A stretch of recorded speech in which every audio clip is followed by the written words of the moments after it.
Right, now this test match, of course, Jimmy Anderson is breaking Alistair Cook's record. He's playing in his 162nd test match, which is a staggering achievement as a fast bowler. And before the game began, he caught up with Nas.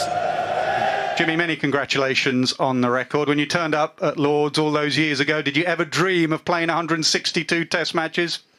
No, not at all. It's been an incredible journey that I've been on the last sort of, 18 years, I guess it is. But yeah, it was, I can remember that as clear as anything, my debut. And then, yeah, some amazing memories all the way through that period. And, I can't believe that I've got to where I have today. Well, we've shown you some shots of that debut. David Graveney gave you your first cap, and then some dopey captain set the wrong field for you. You went for 17 in your first over. You've spoken recently about how you felt you weren't ready for Test match cricket, and you thought you weren't good enough. Is that right? Yeah, I feel like I was very insecure as a kid growing up. I had a lot of doubts, and I guess it's not until you perform against the best teams in the world and the best players in the world that you think you can actually, or you actually belong there. I feel like it took some consistent performances over the years to build my confidence and make me believe that I can actually, that I actually belong here. And when do you think that actually happened? When do you think I am a Test match cricket?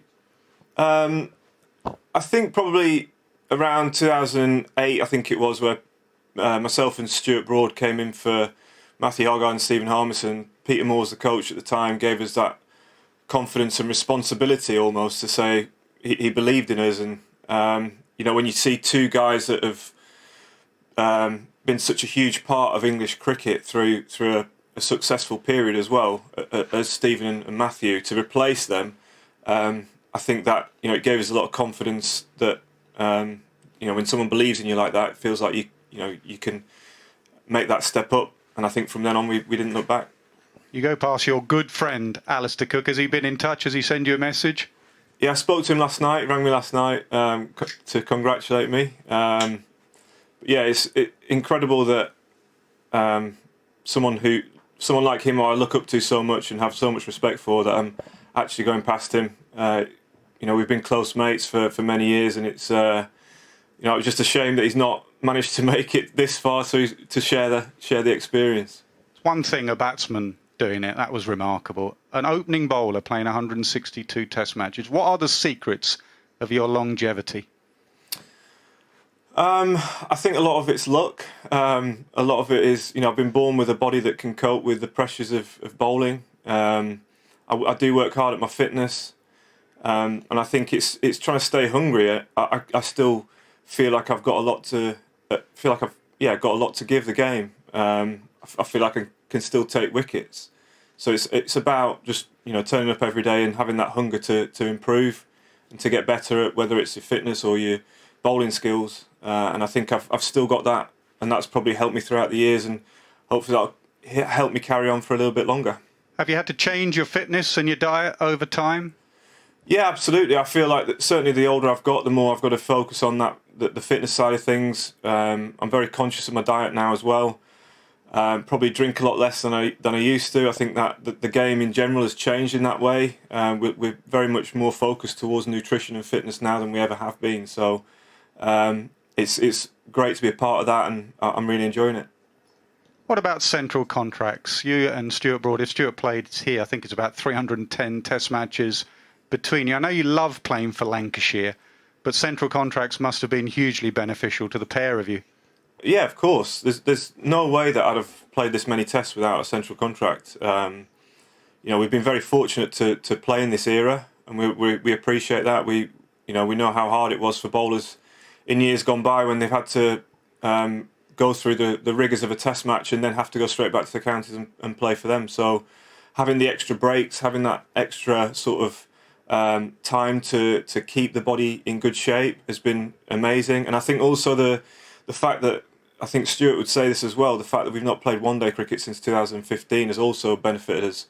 Having those extra gaps to be able to let the body recover and then get fit for the next series has been hugely beneficial. Let's talk about your skills. We play a game up here on Third Man, the Jimmy Anderson Third Man Bingo. of the outswing and inswing that you did. It's just a work, it's a piece of beauty. So we're going to play it again. The Jimmy Anderson outswinger, I think it's Murali Vijay. I mean, that is virtually unplayable. And then the Jimmy Anderson in-swinger that goes the other way without much change in the action. Has this always been natural to you? The moment you got a ball in your hand, you could do that? Absolutely not. No, I wish it was. It's something that I've just worked tirelessly on, really. The outswinger I learnt when I was about 18 from Mike Watkinson at Lancashire.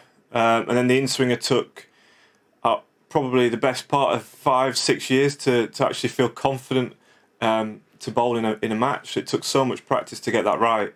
And especially in the early part of my career, I had some quite intimidating captains that I didn't want to let them down bowling a bad in-swinger down the leg side. So I just kept it hidden for a long time. And it took me a long time to feel confident with it. And I'm fortunate now I've put that work in. I do feel confident in how it's going to come out, and I really enjoy playing around with the skills when I'm out there. Have you ever lost either? Have you ever lost the art of swinging it away? Lost the wrist position? I probably did at a time, yeah. There was a time when I was remodelling my action, and I felt like I just didn't quite get my wrist position right. But since sort of 2008, I felt like I've really got good control of what I'm doing, and I feel like I can, if the conditions are right, I can certainly swing it.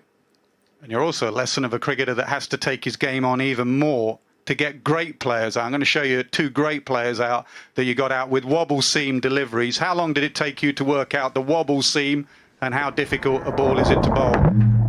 Well, that's something I started working on in 2010.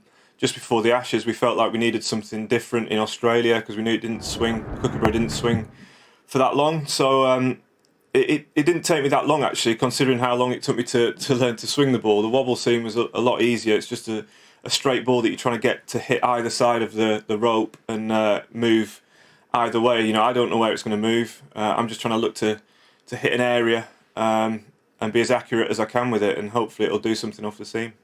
One thing that's been said about you by mainly foreign supporters, people away from home, is that Jimmy Anderson can only do it at home with a Duke's ball. Do you think you've put that to bed now, the way you've bowled in Abu Dhabi, Dubai, Sri Lanka of late? Probably not.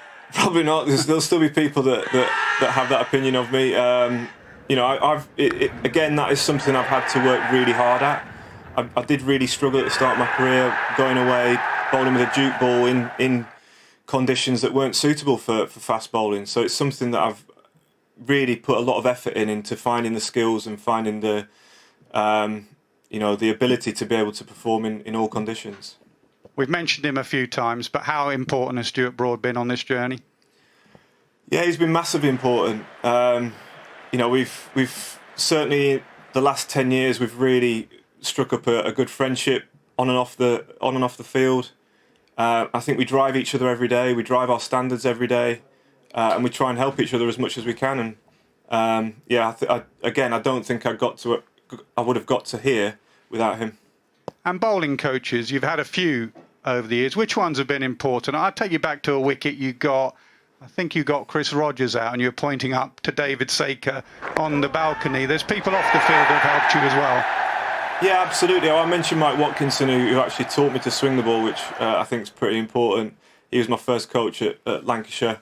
But with England, I think David Saker and Otis Gibson are the 2 that stand out for me. I think when you get to this level, you need you might not need too much work on your action. I think it's more tactical knowledge that you need and tactical input, working out batsmen, setting the right fields, and I think those 2 were absolutely outstanding at that.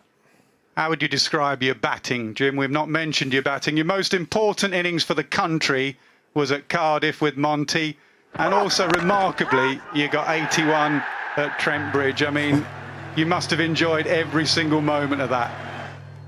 Yeah, I did. Yeah, the 81 was phenomenal. It was being able to bat with someone of Joe Root's quality for such a long period of time, when the team was in a bit of trouble as well in the game. It was amazing. So I go out there every game and give it my best. I know I'm not the most gifted batsman in the world, but I do work reasonably hard at it. And as soon as I get in the middle, I try and give it everything I've got. And sharing moments like with Rory last week when he got to 100 and being out there, making sure I'm there so he can get through to his 100, does make it special. And what about the future? Because your stats are just getting better. I mean, before you were 30, you were doing pretty well. Since you've got to 30 and beyond, those stats are remarkable. Since 2017, you're averaging 20 with the ball. How much longer, Jim? You're just getting better with age. I honestly don't know, Nas. I think, as I said earlier, I absolutely love this game. I love playing, love bowling, love taking wickets, and I enjoy the other stuff as well, not just the pretty stuff in the middle. I enjoy the hard work behind the scenes, where putting the yards in with my fitness, working on skills, chatting to the other bowlers in the nets, and trying to help them improve as well. And as long as I've got that enjoyment and that hunger to keep improving, I think I'll just keep going. And as long as my body holds up as well, which so far, touch wood, it has. I love it that much. I just want to keep going. And what gets harder with age? The mental side of things, of having to turn up here today and prepare for a test match, or the physical side? Well, I think the physical side, the hardest bit about the physical side is that the sort of niggles that start creeping in, the little muscle injuries that you get. I didn't really struggle with them earlier in my career, but in the last few years I have had a couple creep in. So trying to stay away from them is important. But actually, I think it on the field and getting through a game actually gets easier. You know how to manage your body through a game. You know how to recover well, and you know what to expect. You know if you bowl 25, it's going to hurt. Getting out of bed the next day. So it's just trying to, those sorts of things do get a little bit easier as you get older.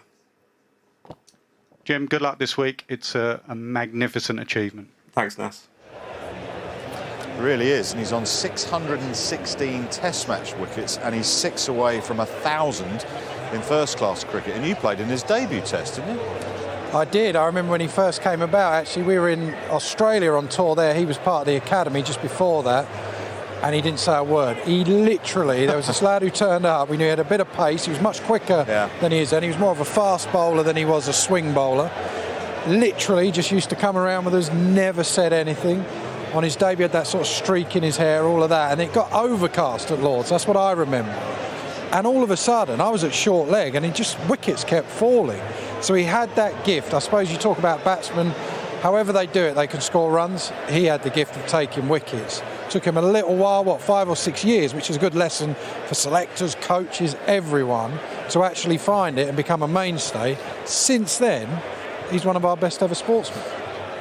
And he's upskilled himself, if I can use that term, massively, because he was a tearaway fast bowler, really, wasn't he, when he first came onto the scene? But now, when you look at the craft he's got in his wrist, way swing, in swing, wobble seam, slow balls, yada, yada, yada, it's phenomenal. And when you played against him as a right-hander, he was always quick enough as well. He went to 86, 87 mile an hour from 90 mile an hour. You always had to play for the in-swinger, I found, because normally he bowled out-swingers. But that in-swinger was so hard to pick. Now, most bowlers, it's sort of like out-swing, big in-swinger, and you can sort of see it. With him, it was just like a finger that he changed, just where or there. So you had to always play straight, play for the in-swinger, and then if it swung out, then you missed it, because you never felt comfortable, because you never got a tell. There was never anything when it came down that you thought, hang up, there's something going on here. It was just play for the in-swinger, play for it, keep beating the bat. He's a genius. 162 test matches as a fast bowler is a staggering achievement.